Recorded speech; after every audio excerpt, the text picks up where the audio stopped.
Igbo mụrụ nze mụọ ọzọ ekele m unu. Ụfọdụ ga-asị onye na-ekwuzi onye ka anyị na-afụ ihe a kedu ihe merenụ nenenu ihe Reverend Fada mere nwanne unu nenenu condition onye kpọrọ onwe ya Reverend Fada onye si na etere ya mmanụ na ife ọ mere nwanne unu. Ndị Igbo abịa m ụkwụ aka adịghị m ahịa. Igbo anyị bụ ofu.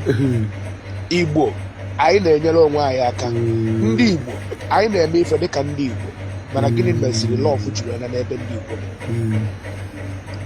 Ajụjụ m n'ụbọchị taata bụ gịnị mere lọv ji were si n'ebe ndị Igbo nọ?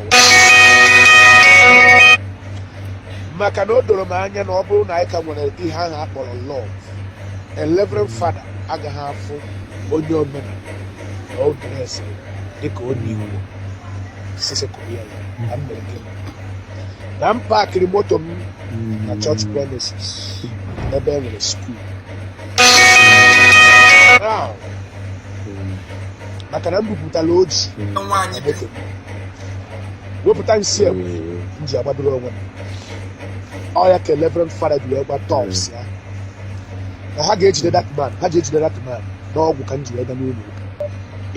Ịma na vidio old video ka ọwụ ịghọtago and unu ya echeta mgbe this particular thing mere eziokwu na I don't think na nọ na ihu akwụkwọ mgbe ahụ mana this thing mere m wee take in my mind to somewhere iwe fụ na ọhụrụ taa ka ndị akwụ bidoro ewe ala ha na awe ịghọtago and ndị dụkwa whisky ka akụza ya kakwa nkụ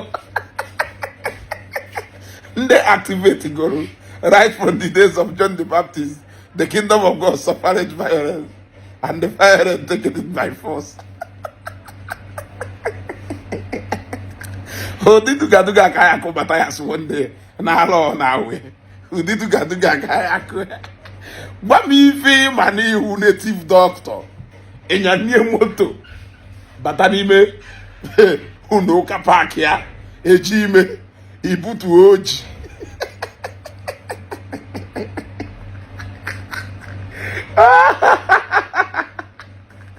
eji ime obi kago ibutu oji wotu ofo chitusi ife ije eme nwa dibia ya ka e bịa n'ụlọ ka bịa gbaa egwu wee gba na onwe ife ha eme pastor we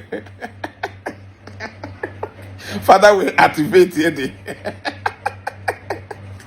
Father we shibata ndị agha nke igwe wee shituo ndị agha nke igwe and because na fan emego ka ịghọta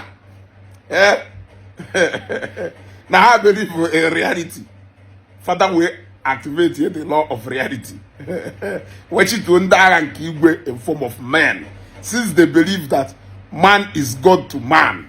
Father we activate the God in man. We go together. Father, we're going to have your work. Ile na getua. Ile na getua. Ile na go.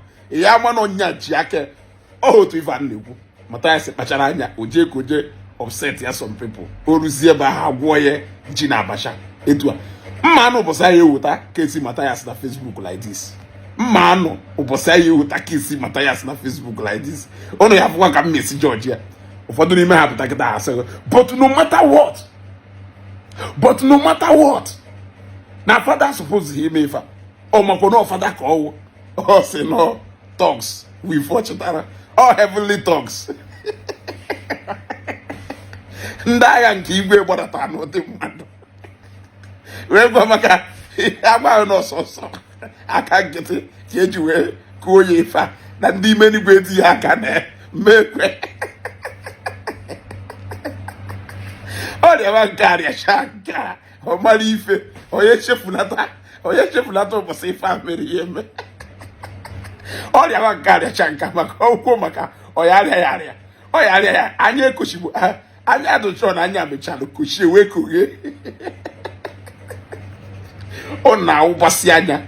Anyway, because no feel Nandoka do peaceful, Ndoka preach peace. Look, more people can ya activate that version of the Bible. Right for the days of John the Baptist, the kingdom of God suffered violence, the violent one taking it by force. Father, you will share him. I like him go the father no na parish nile. Ko the father no na churches nile, both Anglican church. Ko the father no na Pentecostal churches nile. You got to go. Father, there how if you do anyhow, you see anyhow.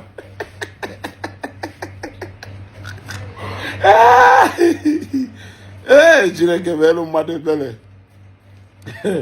Chineke welu mmadụ Chineke welu mmadụ ebere. Ewe akụ eduga master duga wee kụọ eduga. Ịghọtago ine n'ife akụrụ ya ịgba na ọsọ site n'ike aka mmadụ. Heavenly powers possessing the Korefa. How we queer duga. We queer Messi. I acquire Mathias Ezeaku. I acquire Machiavelli. Etua. I say to her, we call her duga one day. Look at a drive for moto. Batani church. Good get Batani church. How good a Batani church can want to be a little long way. No, a batalo chiputoji. Chiputa ife opokolo chiputa more for. I know the story very well. Obia court we for star na vida can dem madu we che no star ifo can go. Mana the actual story ifo we start can go puturu mo fa eji mo fa we che kwa isi. E man ife na do fa na can go. Awu kata na obala since obala meye okonjiro. Akori ya n'isi isi egbo wa hose bua. Oh now we basi anya ka ije n'ụlọ ụka because ni believe na ha kwụ na ha dị peaceful ka ije upset ya ha ka ije gosi ha na onwe ife ha eme ya mana ndị agha igbe ndị expert na-ekwu mmadụ duga ha ya akụgido ife ahụ ha ya akụ so don't even panic thinking that na ha egbu mmadụ one day they come anyị egbu mmadụ they will professionally handle you in a way you will understand. If I video show, when I say can check alone, can to alone I can go to the bad check ebu. Say that to it tata. I'm even name this kind of programs is that but say that to it tata. One day this shall be the story of Mathias. I will be in this Facebook. I am George. I John Onya. Keri for Jerry me baho. To Mathias is a look at a class. Jenu Sunday generation. Was I get or Yamano will bounce it up. Oyamano we bounce it on our no seba. Yana bounce it on to Anya Christ. Oh, let's see if Yami Fenda Gapigalo. Mary had to surrender to Christ. Open up for he went on Akwa Galifa. Nda Kocha Ife, a man of miracle to save. Hi, bye bye.